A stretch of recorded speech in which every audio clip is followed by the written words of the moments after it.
All right. Good afternoon. We're happy to see that Brickell is dry today. We have the sun is shining and there's no rain.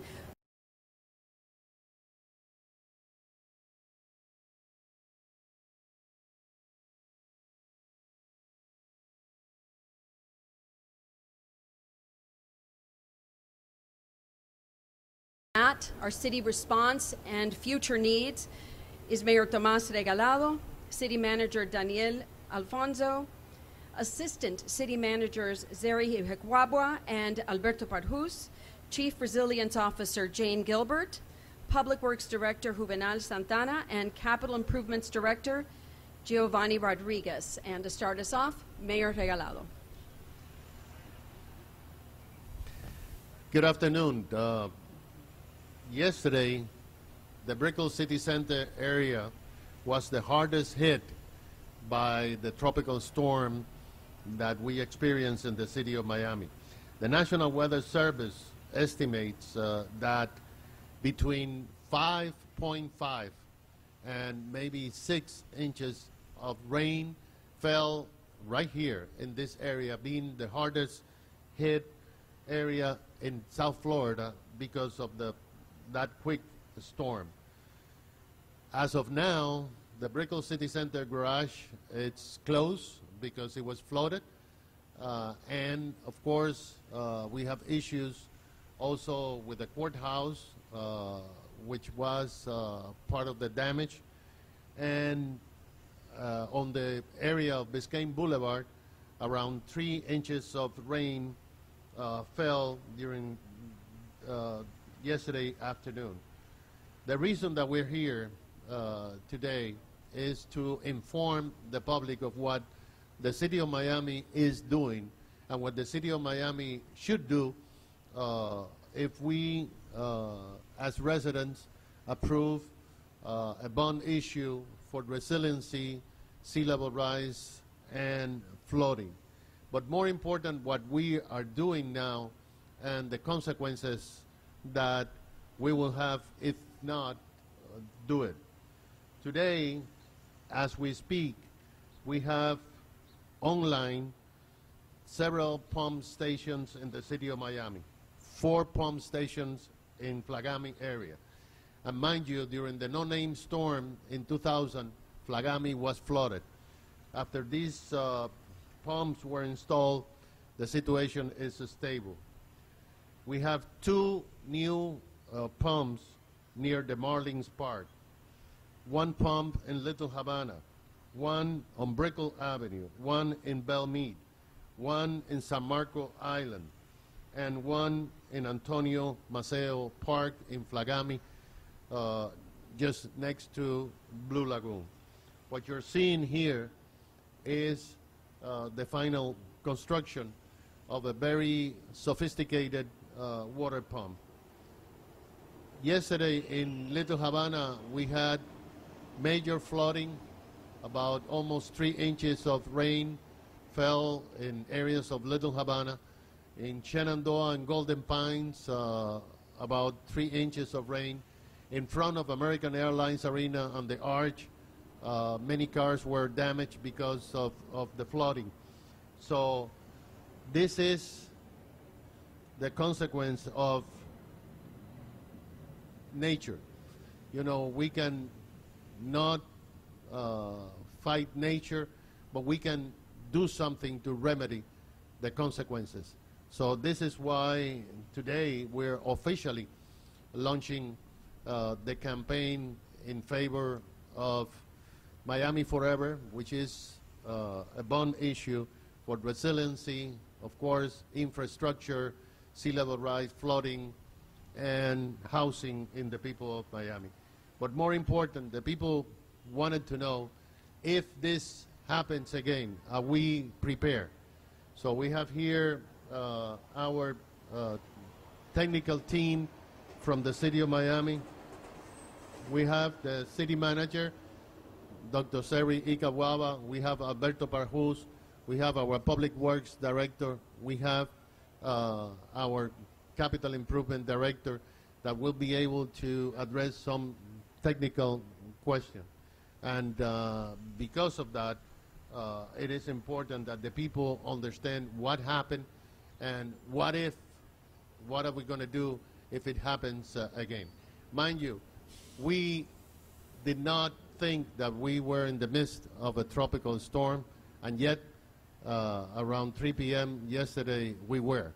And 5.5 inches of rain in 1 hour and 15 minutes here in Brickell Avenue. So, Mr. Manager, Manager Daniel Alfonso.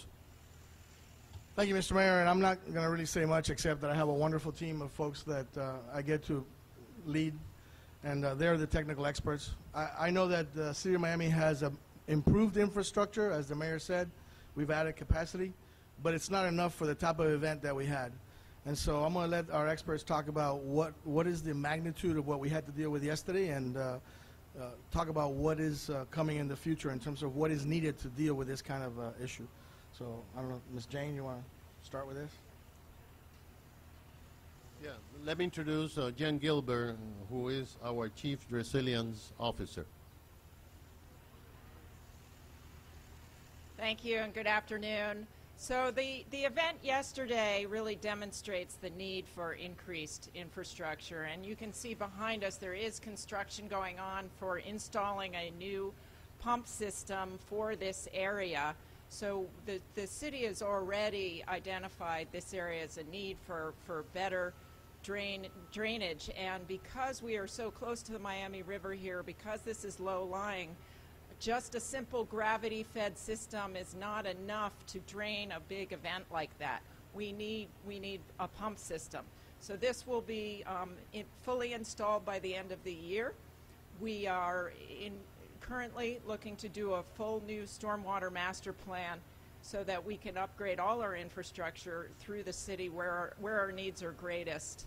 And to the mayor's point, if the residents do pass the general obligation bond in November, we will have real resources to put behind those infrastructure improvements that are sorely needed for the city. Would anyone from Public Works or like to add to that?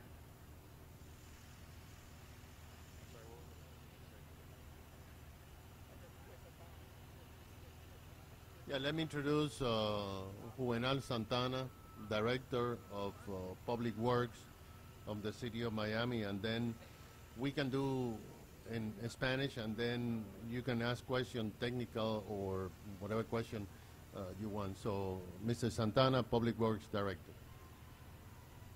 Good afternoon. Roughly about 10 years ago, the city performed a stormwater master plan. One of the main components that we are now tackling is the sea level rise.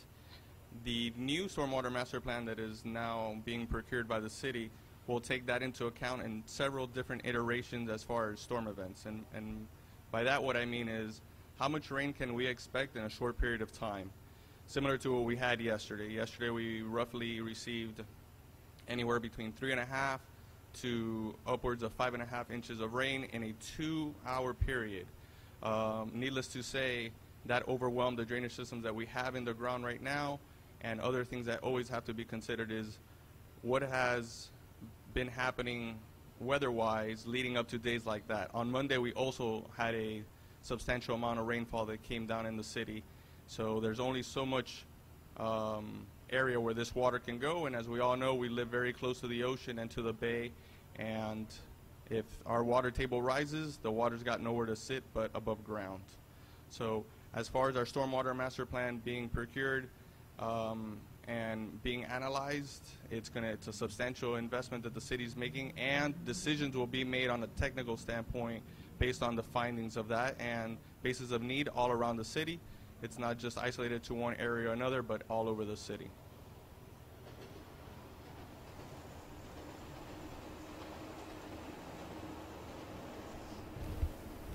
Good afternoon. The Office of Capital Improvements have undertaken the construction of the new pump station for the Mary Brickell area. And this is a result of the stormwater master plan that was identified several years ago. And as a result of this area being a key area that was afflicted by constant flooding. The pump station that you see in the back is a $2.5 million cost of construction. It was started in September of last year with an anticipated construction time of roughly 12 months. So we do expect to have the pump station and the road restored, I would say, about the end of September, weather permitted and so on. The new pump station that is being installed is going to have a maximum capacity of approximately 29,000 gallons per minute at a 29 feet of total dynamic head. That type of capacity is going to be sufficient to accommodate the flooding for events that, like the ones that you saw yesterday, and even more than that. So we are taking in consideration that this type of events that we see more and more often have to be discharged of. The pump station is going to have 2 injection wells. Each of those injection wells go down as much as 120 feet deep. Just to put it in perspective, that's equal to a 12-story building. So the station will have the ability not only to inject down, but also excess flow, if that's not sufficient, to then discharge to the existing outflow line that goes to the river. Being a mechanical pump station, it will have sufficient force to pump against the total dynamic head that you see from the river, especially when you have the king tide and the sea level rise events that you have in. So unfortunately, the work was not completed yesterday. I will tell you that the work will be soon completed with a small cooperation from Mother Nature, of course. We will not go through this again, and once the system is completed and operational, the Mary Brickell area will not see another event like this. Thank you. I'm sorry, my name is Giovanni Rodriguez. I'm the director of the City of Miami's Capital Improvements Program. Okay, I don't know if you want some comments in Spanish or questions. You want to ask questions, and then we'll do it in Spanish